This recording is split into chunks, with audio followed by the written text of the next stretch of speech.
Okay, so welcome everyone. Thank you so much for being here today. We are really excited for today's discussion because we know it's going to be great. My name is Agapi Gasessa and I am going to be your moderator for today. I am no stranger to the topic that we're going to discuss today. Workforce development is what I do as the executive director of an organization called C Center for Young Black Professionals. And my commitment to Ontarians and their employment as well. So we're going to start off this session with a land acknowledgement. So I'd like to start by honoring the land that we are on, which has been the site of human activity since time immemorial. It is the traditional territories of the Huron-Wendat, Anishinaabe, the Chippewa, and the Haudenosaunee Confederate, and most recently, the Mississaugas of New Credit River Nations. Ontario is covered by 46 treaties and other agreements, and is home to many Indigenous nations across Turtle Island, including the Inuit and the Métis.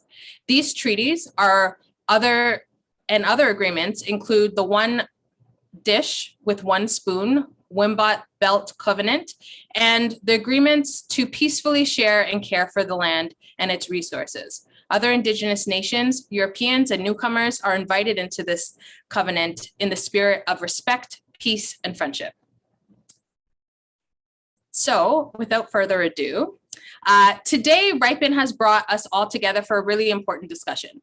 We are in the midst of the pandemic and still navigating, but we really are looking towards the future of Ontario and what is going to look like as we merge out of this pandemic. And part of that is also understanding the effects of unemployment rates in Ontario. We know that the latest numbers in April that came out showed job losses in Ontario of 153,000 jobs lost. And we know that the impact on youth, women, and underrepresented communities are very much felt. We also look at the new research that Stats Canada had brought out that also shows us that there's a gender impact, that women are more affected by the pandemic. In particular, the unemployment rate for students declined year over year, 56% to 49% for young women, where young men's unemployment rate was stable. So we're looking at the differences between different ethnic groups. We're looking at the difference between gender, male and female, especially with young folks. And then we're also looking at a difference in immigrant women. We're seeing that non-immigrant women's unemployment has stayed pretty steady, but for immigrant women, it went up from 13% to 17%. And so we're seeing a discrepancy there as well. And I think in the midst of seeing all of the stats that are sometimes a bit daunting and dooming, especially for particular communities, I think the thing that we need to think about is that we're actually thinking about what recovery is going to look like. And I think that there's silver lining in that. There's good news. There's hope on the horizon because our governments, educators, and organizations like Riipen, LinkedIn, and others are already thinking about solutions. How are we going to merge out of this pandemic better, stronger, and greater? And so today we're here to hear about what the challenges are, but also what the solutions are. So without further ado, I am going to introduce our amazing, very knowledgeable panelists. The first panelist that I'm going to be introducing is Jake Hirsch Allen. He is a North American workforce development and higher education system lead at LinkedIn. Jake works with North American governments, workforce development organizations, colleges and universities to leverage LinkedIn's learning solutions and economic graph data to close the skills gap. Jake is passionate about supporting disadvantaged groups such as newcomers, refugees, Indigenous populations, and formerly incarcerated people and people with disabilities. So thank you, Jake, for being here. Dana Stevenson is the co-founder and CEO of Riipen, a future of work platform specialized in scaling experiential learning opportunities for learners of all backgrounds. Dana's entrepreneurial journey started when he set out on a mission to end graduate underemployment by ensuring that every student has access to authentic experiential learning opportunities to better support their transition into the workforce upon graduation. Thank you so much for being here and bringing all these folks together. Kathleen Wingingham has over 30 years of experience in the field of experiential education in the post-secondary sector, both at a university and community college level. As the director of the YU Experiential Hub at York University, she is responsible for advancing the university's pan-university curricula experiential education strategy. Thanks for being here. And Dario Giacini is the Director of Work Integrated Learning, Experiential Education, and Global Mobility at George Brown College, and is responsible for providing strategic leadership in developing sustainable college-wide work integrated learning and experiential education programs locally and internationally. Thank you so much for being here. And lastly, we have Madison Shishimiya. She's a coordinator on the people and culture team at Riipen, having the ability to participate in work integrated learning programs, co-ops, and internships throughout her educational journey enabled her to clearly define her career path and pursue her goals after graduation. So before we have the panel share their amazing expertise, we'd like to take a brief moment to share a welcome video from the Honorable Mont McDonald, the Ministry of Labor, Training, and Skills Development.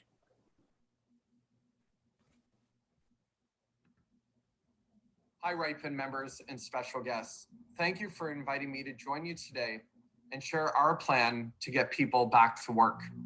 This has been a really tough time, especially for newcomers and recent graduates.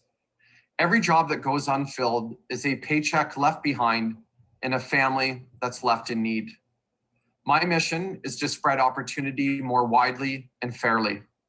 And that means giving workers the skills they need to succeed in the well-paying and rewarding jobs that are available right now. I see every day how training gives those who need it most a new outlook on their abilities and potential. One way we're helping people upskill for meaningful jobs is our Second Career program. This program covers the cost of retraining of a new field of work for those who've lost their jobs.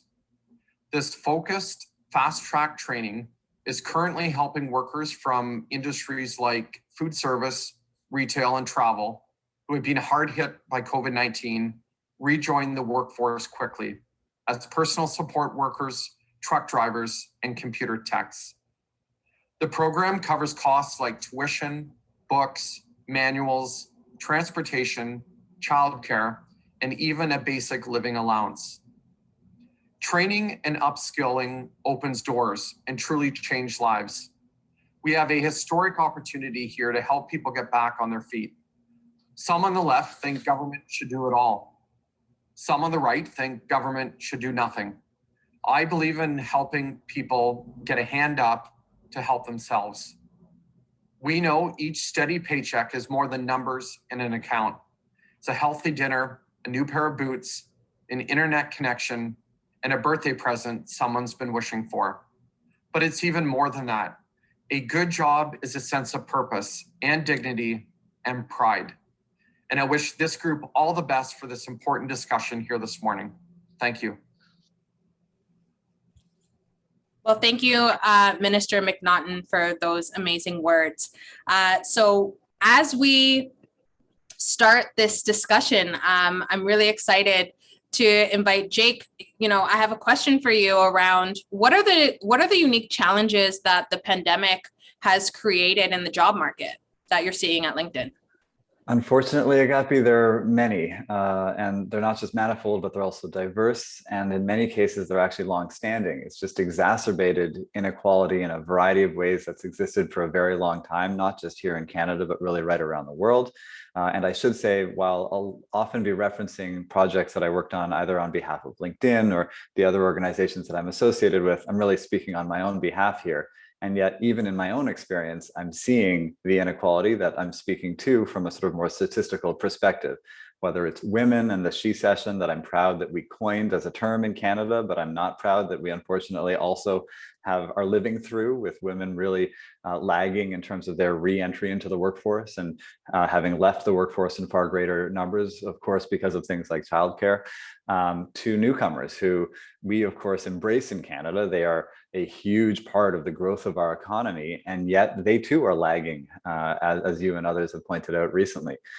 The inequality is affecting students, right? We look back at 2008 and students couldn't get back into the job market, still haven't gotten back into the job market since 2008 in the same numbers as they were beforehand. And it looks like it's going to be even worse after this pandemic, after this economic crisis. So figuring out how to really jumpstart the economy for those most disadvantaged groups has become, in my opinion, amongst the most urgent issues, not just for Canada, but really right around the world.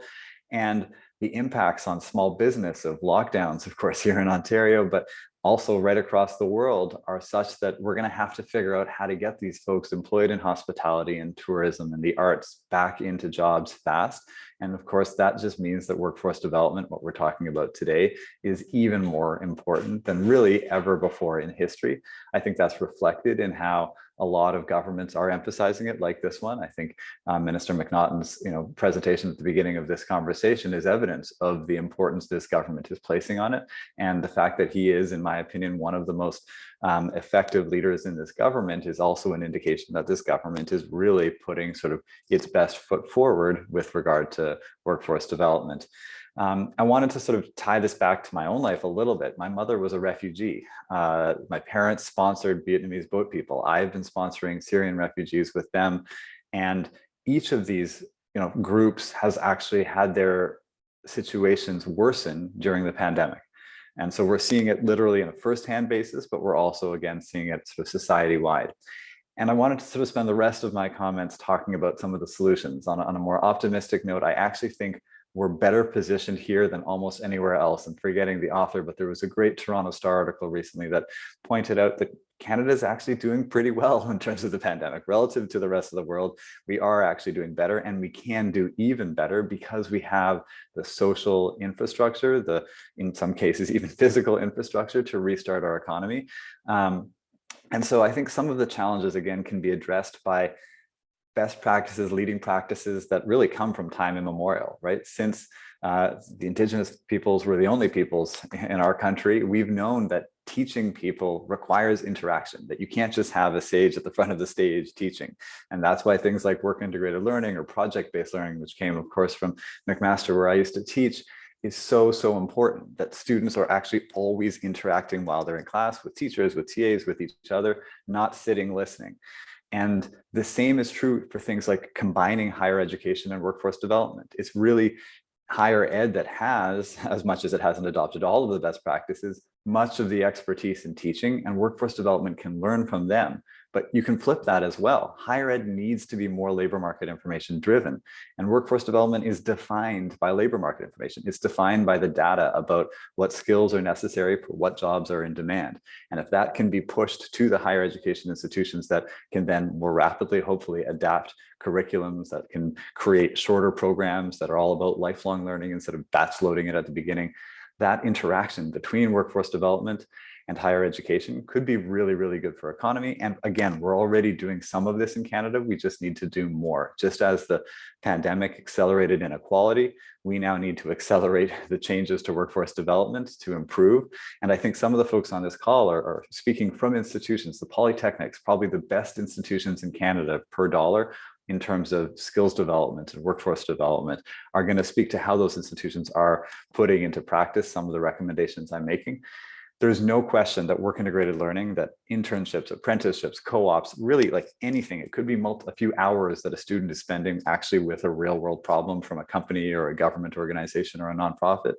Those minutes, those hours, those weeks are going to be amongst the most productive, the most helpful periods in that student's educational experience. Why? Because they're tied to a potential employer, because they're dealing with real world problems, and because they're learning those human skills that will complement the technical skills that, to be frank, they can learn online. They can learn on LinkedIn Learning, or they can learn at a boot camp like Lighthouse.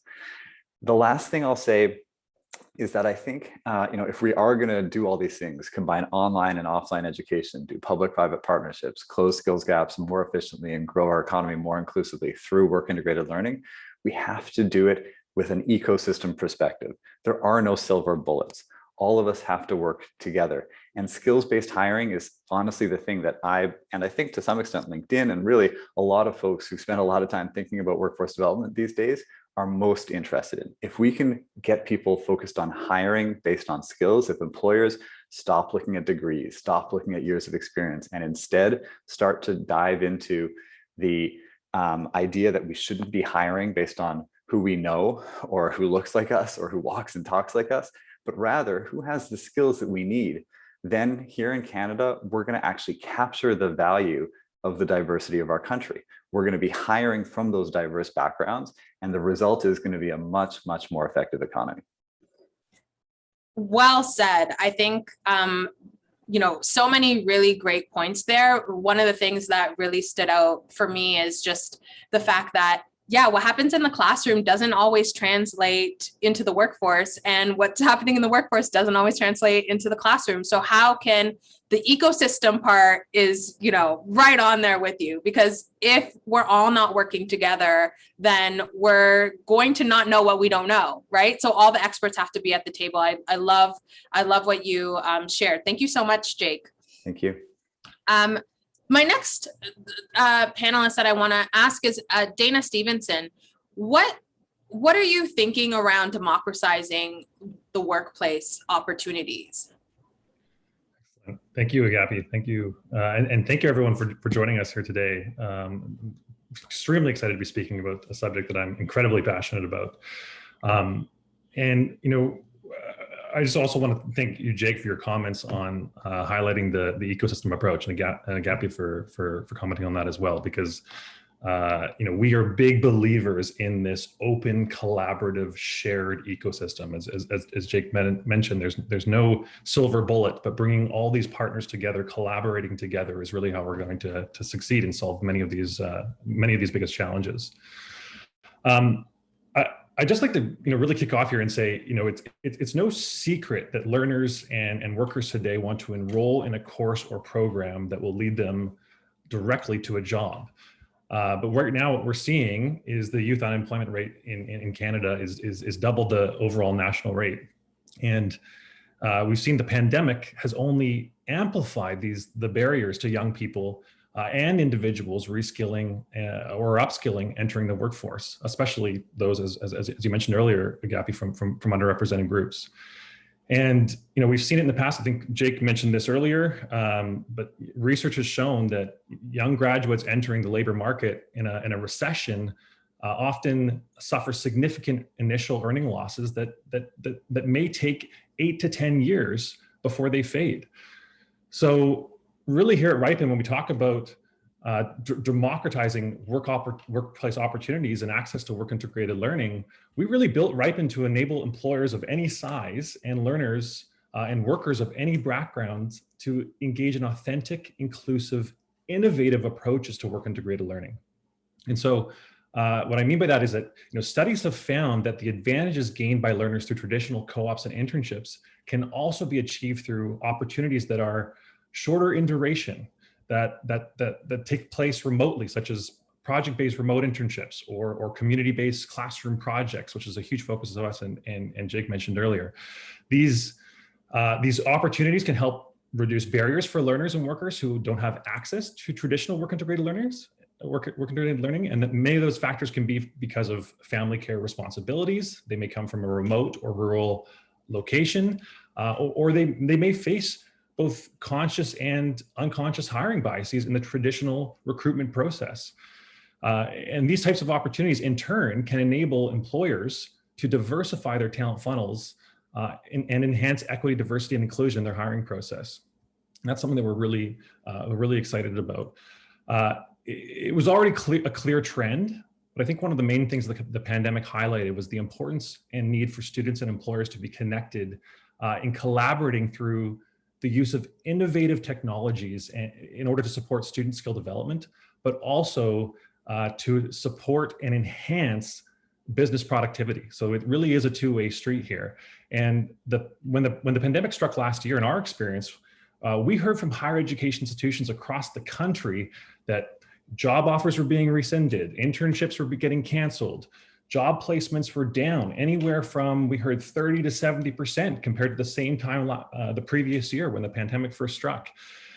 And so at Riipen, some of the things that we noticed is not only did we see a less than a 2% cancellation rate across our platform because our experiences can be offered in an online setting to increase access and reduce barriers, but we actually saw a 10x increase in employer signups and employer engagement as employers looked for new approaches for accessing a pool of the next generation of workers, leaders, and innovators. And as I mentioned earlier, to diversify their talent pipeline for upcoming roles in the organization. So we know the demand is there. In fact, this increase in activity, we've seen it only grow. Last quarter, we reported 20 times the number of employer signups compared to the same quarter last year. So a couple of things about these experiences. I really want to mention that these experiences are designed to enable learners and workers to, one, apply and develop their skills, their hard skills and technical skills in a real-world setting and receive valuable feedback from employers. Two, to develop their 21st century transferable skills like communication, teamwork, critical thinking, problem solving, these skills that more and more employers are saying are so important in the recruitment process. And three, enhance their employer networks, their career clarity, and ultimately their confidence in entering the job market. We recently asked participating students and learners on the Riipen, if the Riipen experience improved their employability, and over 90% of learners said it improved their professionalism, creativity, and critical thinking skills. Over 80% said it improved their career readiness and communication skills. So, what we're really excited here about is that we've been able to contribute to an overall growth of the work integrated learning ecosystem, as Jake pointed out earlier, with our partners, because we have deep reach into post-secondary institutions like the partners that we have on this call today, and our engagement with key employer networks at the national and provincial level. In fact, in Ontario alone, we have delivered over 38,000 work integrated learning experiences through this model, which we're very proud of. But another objective that I want to just touch on is to support small, medium businesses who often miss out on work integrated learning because of the administrative burden. This enhances short-term performance for employers. It can support long-term innovation by aligning skills development with labor market needs. And of course, as I mentioned earlier, it can reduce friction in the hiring process and help employers diversify their talent pipeline. So I'll just wrap up here by saying, I think I can speak for all of our partners here on this call that by bridging skills training to employers' needs through flexible, agile, accessible, innovative approaches to work integrated learning, we believe that we can make a significant contribution to employers, workers, and learners alike to prepare them for the future of work. I love that. Even as you were talking, I just, I think about the young people that we serve at SEA and all of the person-centered approach that we take, because everyone learns differently. You need to be able to pivot and be agile and meet the needs of everyone. And it sounds like your platform is beneficial to everyone, the students, the employers, and obviously, the sector or the workforce market as a whole. So I love everything that you were sharing. And I think that really Riipen was ahead of its time. It sounds like, if you stay ready, you don't have to get ready. And it seems like you guys were ready for COVID-19 for sure. So thanks for sharing that. That was really helpful. I wanted to, speaking of COVID and being ready, and I know that Dana kind of touched on folks scrambling at the beginning of the pandemic. So what was college student experience for in the midst of COVID-19, Dario, that you saw at George Brown?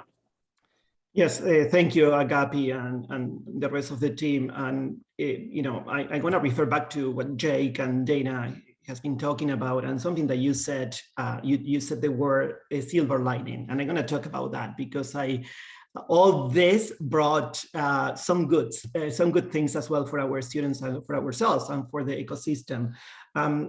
Jake, you talk about the challenges of the job market, and this was not different to us from a WIL perspective, or work integrated learning perspective. In fact, CWIL conduct a monthly surveys on matches between employers and students for WIL opportunities.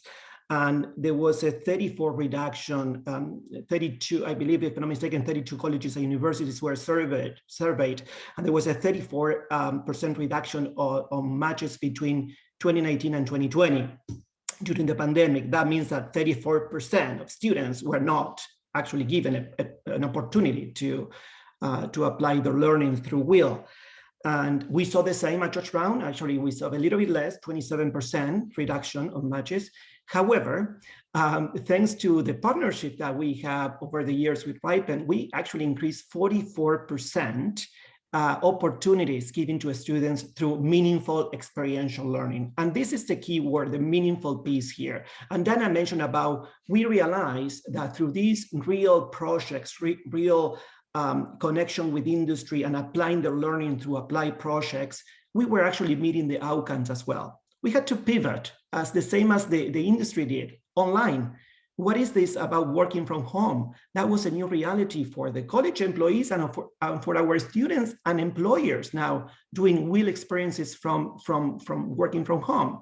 So that when we saw a real opportunity on working together, Jake talked about the togetherness and the ecosystem. We needed to learn together as the college, students, and employers, working together and learning through the process. So that was the silver lining here, the fact that this pandemic accelerated incredible things.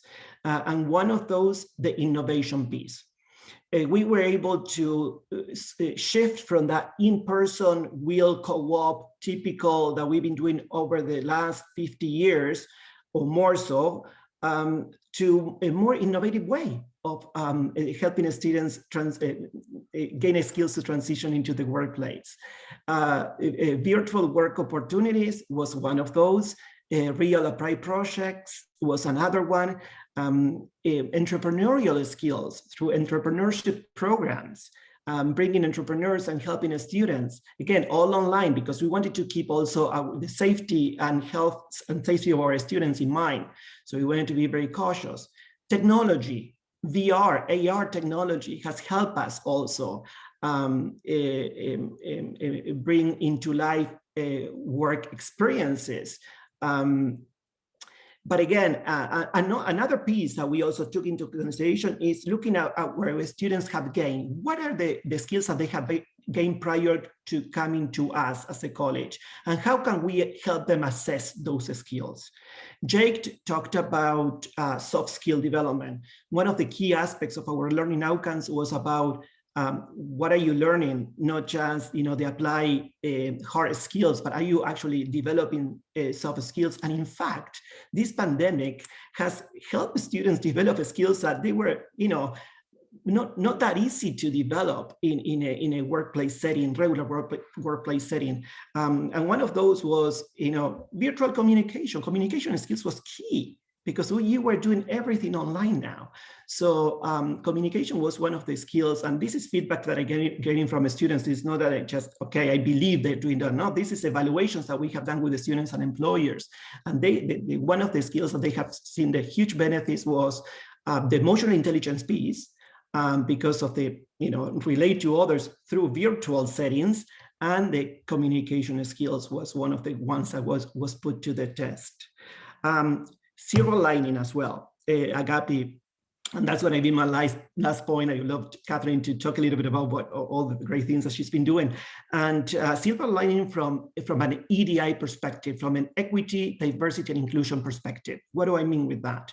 We were all able, by doing virtual experiences, we were able to open the gate to underrepresented groups of students. And I'm talking about international experience here. Through virtual settings, we were able to open international WIL experiences to students that otherwise they were not had the opportunity to do so because of the cost associated of going abroad. So we were able to innovate through virtual international experiences and apply projects and expose students from underrepresented groups. And that has been a huge success from all perspectives, from a student perspective, but also from an employer's perspective. And this is that was run as a pilot. This is part of our DNA now. We've been doing now for 3 semesters, and we will continue doing those types of innovation. So exciting times ahead of us. Although the face-to-face co-op will not go away because it's very meaningful, we were able to innovate and help our students learn through different settings. That's amazing to hear. You know, as you were talking about innovative ways, and I know that we run a culinary arts program at our organization C, and our staff said, well, let's run it using VR goggles. And I would have never thought of that ever. It was a little rocky, you know, at our first go, but innovation, if you really start to think about things you never would have thought of prior to the pandemic. So I love to hear that innovation and the equity piece also, like the world just seems a whole lot smaller in the midst of this, and people can access each other really, really easily. So I love that that George Brown has kind of adopted those items. You know, we did just, you know, Dario did talk about George Brown and what colleges are doing. I'm really interested to hear from you, Kathleen, about what COVID experience for university students has really been over the pandemic. Well, thanks so much, Agapi. I really appreciate being on the panel today, and so much great insight from the panelists so far. There's a couple things that have really resonated with me, particularly around how universities and employers have to be more flexible. We have to be able to find ways to upskill students and allow them to engage in meaningful work-integrated learning.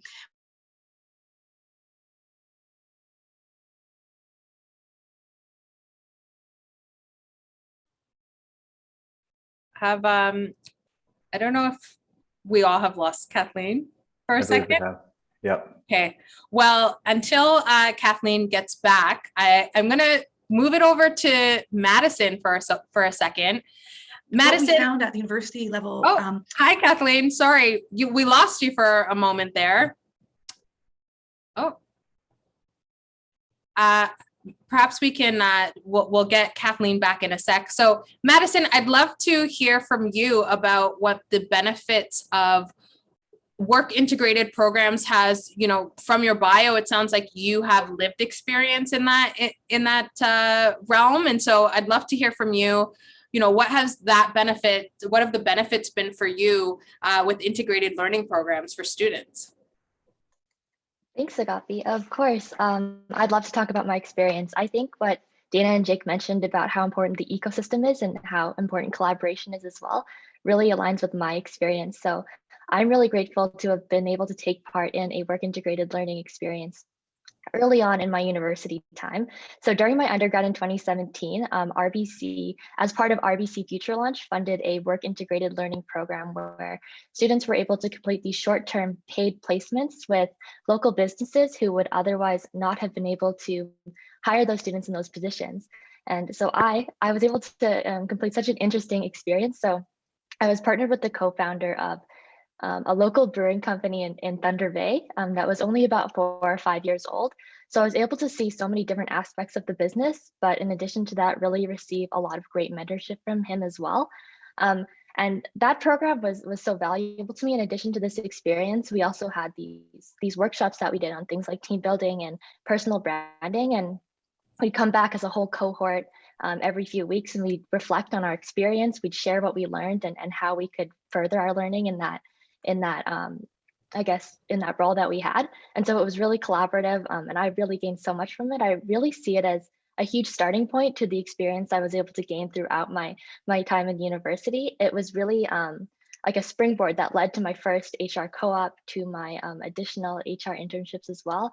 I was really able to gain skills and knowledge, but also really build a lot of confidence Yeah. to go into those interviews and to go into those workplaces. And I think all those kind of experiences came together and really helped me pursue what I'm interested in, which is HR here at Riipen. And now that I'm about 1 year into my work experience, I'm able to reflect back on that experience and what I heard from other peers as well, and what was really challenging. So I attended Lakehead and Thunder Bay, which is a bit isolated, and there were limited opportunities for all the students that wanted opportunities every semester.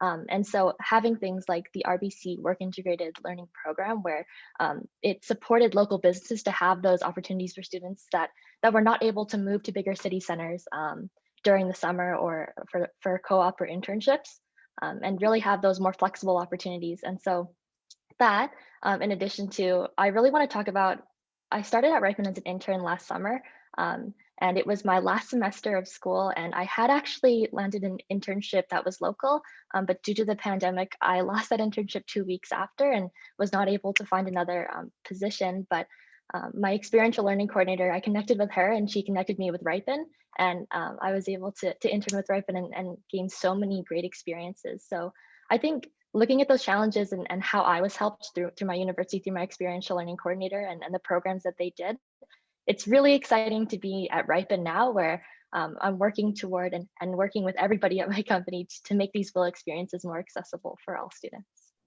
That's amazing. I love to hear when there's actual lived experience, and I hope, organizations like Riipen are, scaling and being bigger and better, and this becomes the norm, because then you have, young folks who are becoming leaders, and they're going to adopt that type of mentality and approach. So I love to hear that, Madison, and I'm so glad to hear that you could reach out to somebody, because the other piece that you mentioned is people don't often think about rural areas. As soon as you said Thunder Bay, I thought, whoa, I had a friend, we drove like 8 hours to go see him once. And we thought, okay, there's not much to do here, but there's communities like that are in rural neighborhoods and rural areas that don't have the benefits of city centers. And a lot of the times when we're creating these types of methods or approaches to the work, we're thinking about it in big city mindsets. And this is really a perfect example of how the world gets smaller, and you can, transcend time and and the ability to be somewhere and reach out to folks that you wouldn't necessarily be able to in your local area. So I love that. Kathleen, I think you were trying to give us an actual demonstration as to university life during COVID, right? I was. I haven't been cutting out at all, so I apologize for that, and thank you. I will wrap up very quickly here. What I was starting to say is that, and I'm echoing all of the panelists here, is that we really do have to be creative in finding opportunities for students. And I wanted to provide one example, one initiative at York University, which was our Digital Main Street online store initiative. That occurred right after the pandemic hit, where we provided 50 paid experiences to the Schulich School of Business to help Toronto small businesses and artists move their businesses online last summer. And this opportunity reached many of our diverse students, and it helped, as Jake was saying, the small business community. And the opportunity to pay the students was provided through a wage subsidy program, which is federal, and also the City of Toronto. We also partnered with technology e-commerce firms such as Shopify, Google, Facebook, eBay to provide this opportunity for students. And this is just a really small example of what universities are doing during the pandemic to really meet the needs of students and give them that work integrated learning experience. And just before I wrap up, because I know our time is short, I also just wanted to say that one of the ways that there are silver linings, as Dario says, is through wage subsidy programming. And so universities are partnering with employers to leverage funding available at both the provincial and the federal level. And this includes the Student Work Placement Program, the Ontario Tax Credit, program, as well as Riipen's Level Up program, which many of our York University students have taken advantage of, as well as students across the country, where they were given great opportunities to do small projects with companies and get real world experience.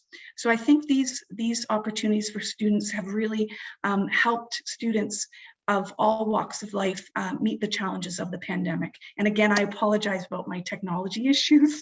Oh, no problem. Thank you so much, Kathleen. I think wage subsidy programs are really, really important and I think it actually helps the students get their experience, but also helps even smaller businesses that might not necessarily have the capacity, to hire someone on, but they need the help, especially as we kind of recover. So thank you so much for sharing those resources.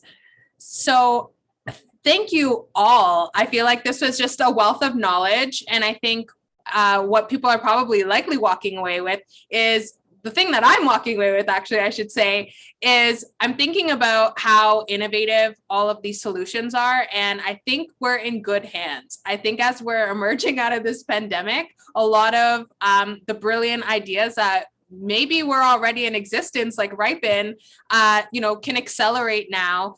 You don't know how much you need something until you need it. And so I think that we're in good hands. And I think that when we emerge out of this pandemic and we think about recovery, we definitely are going to be able to have some concrete solutions to how we want to move together and create an ecosystem, because ecosystems address a lot of things like equity, opportunities, all of those things that we spoke about today. So super excited for what is to come. So right now we're going to open up the panel for some Q&A. And just a reminder to the media outlets, please enter your questions in the Q&A box and include your name and your media outlet. That will be really helpful. So we have a lot of questions. So I'm going to jump in here. So the first question is actually for Jake. Can you speak about some of the benefits we have today through resources like LinkedIn and Riipen that will help us navigate this pandemic economy recovery that we did not have following the 2008 economic recession? So that's the first question. I'll hit you with the second one. I know that's good. Yeah, there's lots there. Thank you. So I guess what I'm thinking about now is things have really moved online. When people talk about the acceleration of innovation, a lot of what they mean is the acceleration of tech, and specifically innovation in the field of tech. And honestly, I think one of the things we have to work on is innovation in the rest of our society, like how governments are organized, or even how nonprofits and governments interact, et cetera, et cetera. But there has been a ton of innovation in tech, and that's why folks like our CEO at Microsoft, Andrew Yang, they're all talking about, like 10 years of innovation in 10 days or 2 years of innovation in 2 weeks. I think they're actually right. Like, it's hard for us right now as humans to keep up with the pace of innovation that we have created around society. And I'll speak at a really abstract level for 1 second before getting to the concrete question, because I think it's really interesting. A thesis that I believe his name is Stanford, a gentleman who wrote a paper in the Public Policy Forum, put forward that we have to sort of take control of some of this innovation a little bit more. Like, the things we're talking about on this call are the kinds of innovations that will close inequality.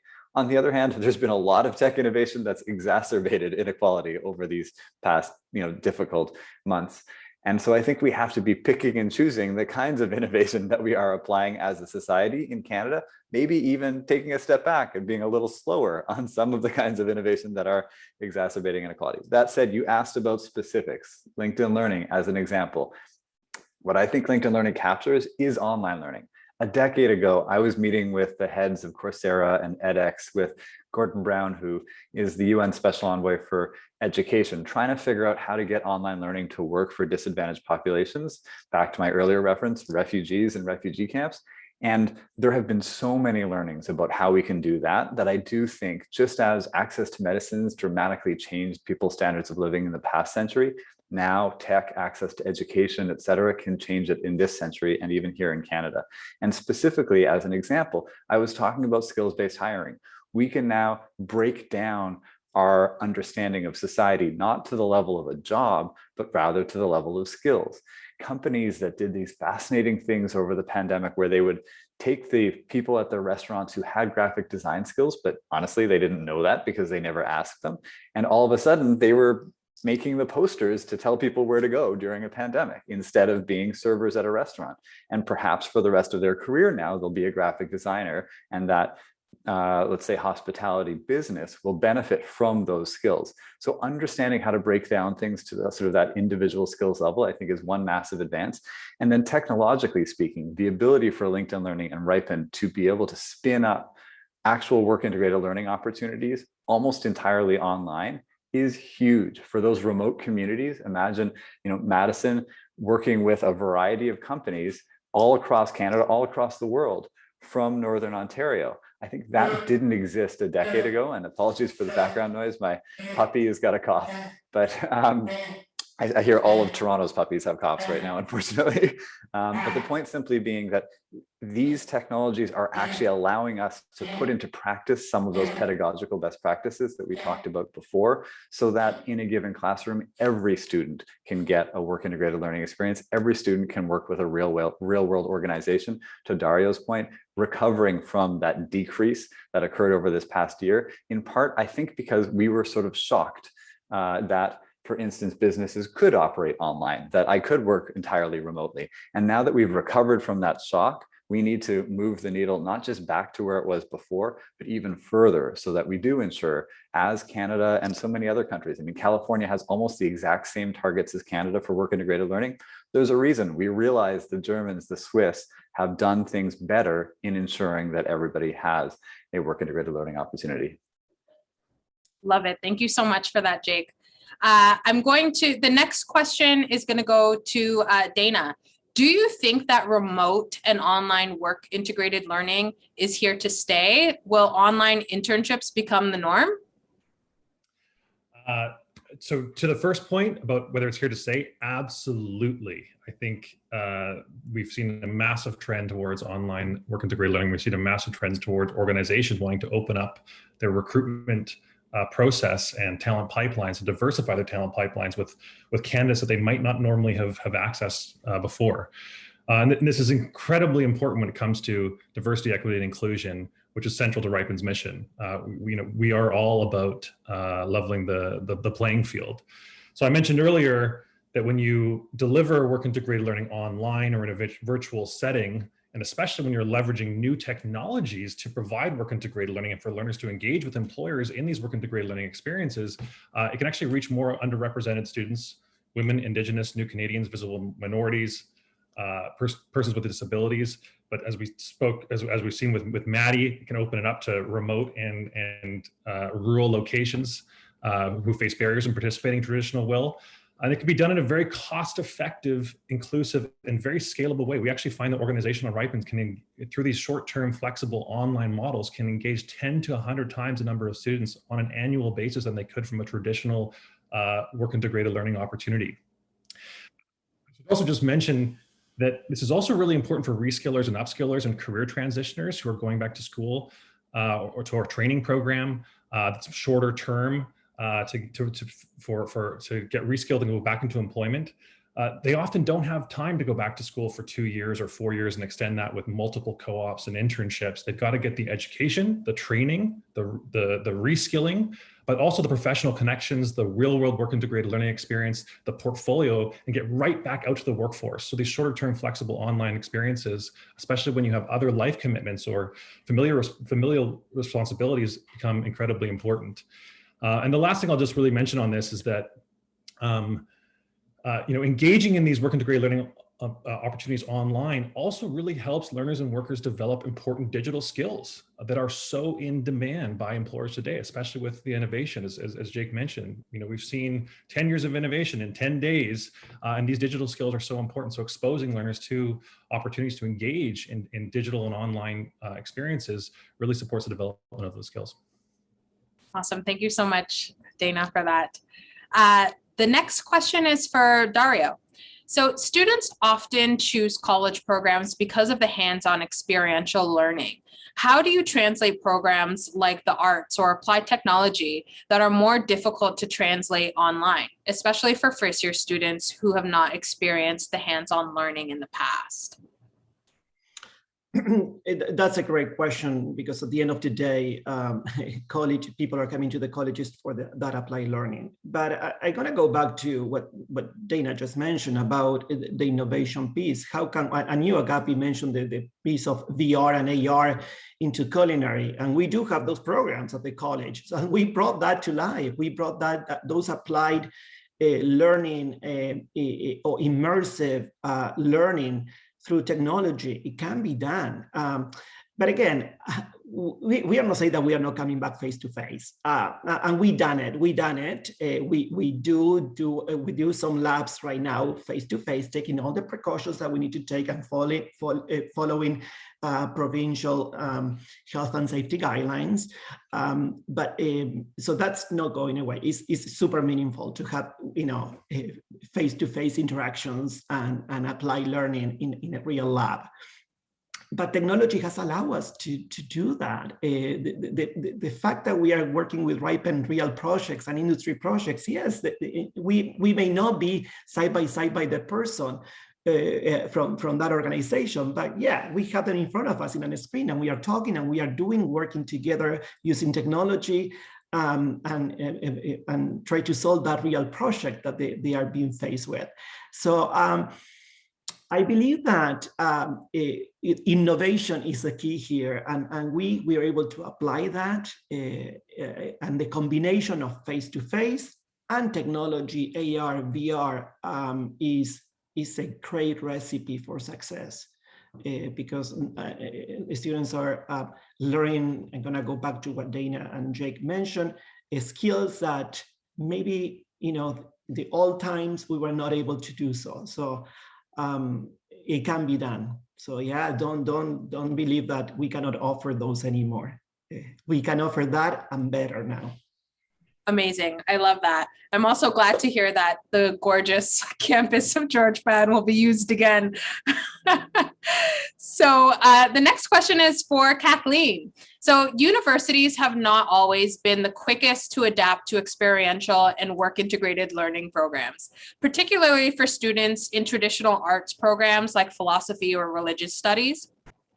How do you think this will shape the future of universities and liberal arts programs in particular? What a fantastic question, and a difficult question. I think I got the hardest question here. I don't know.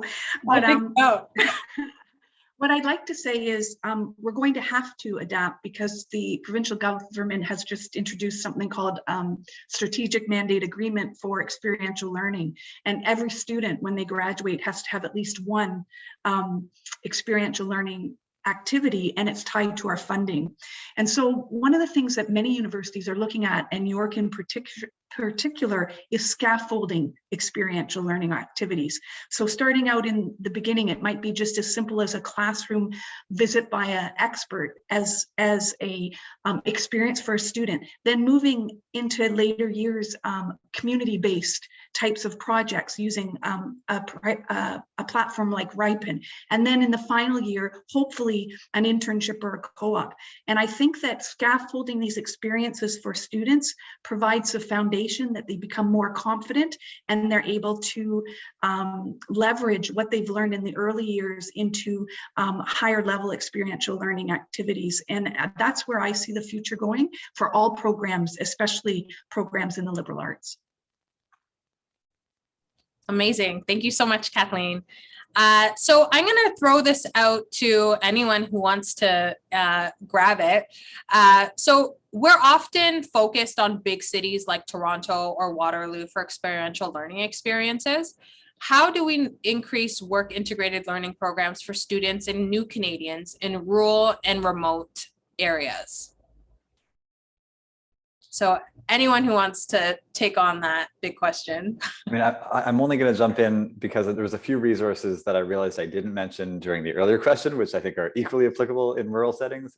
In particular, in Ontario, I should say before I get into LinkedIn and other resources, that Contact North has done some unbelievable work in Northern Ontario. I know they've worked with probably everybody on this call in one respect or another, but can't recommend that organization more for really rural communities. I'm talking not even cities, but hundreds of people.